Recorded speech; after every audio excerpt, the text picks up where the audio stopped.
If you want to prevent autoimmune flare-ups, you absolutely need this tip. This is from somebody who reversed her own autoimmune issues and now helps others do the same. The biggest skill that you need to have is to know your early flare warning signs. Those are the signs that a flare is building, but it's not quite yet a full-blown flare. You likely know what those big flares feel like. It honestly feels like you have the flu, your entire body hurts, maybe your glands swell. So to give you an example, my full-blown flare symptoms are extreme fatigue. I truly don't have the energy to even get up off the couch.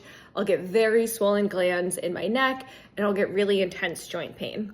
So my early flare warning signs are very, very subtle versions of those.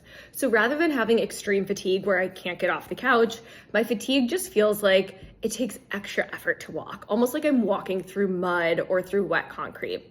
And rather than get joint pain all over, I just get very specific joint pain actually right in the middle of my middle finger. And then with my glands, rather than feel totally swollen like I can't swallow, I just feel like a mild pulsing. So if I start to feel that mild fatigue, a little bit of joint pain, that invites me to say, okay, how am I stressing out my body? Can I rest more? Can I nourish my body more? What do I need to do to prevent this flare? And once you get really good at spotting those early signs, it prevents you from going into that full-blown flare. So you're not taken out for days on end. Maybe you need a day to rest, recuperate, nourish your body, but then you go back to normal rather than getting yourself into those bad flares, having to bring yourself all the way back and then repeat that cycle. Let me know in the comments, what are your early flare warning signs? The more we share, the more we can help people identify theirs.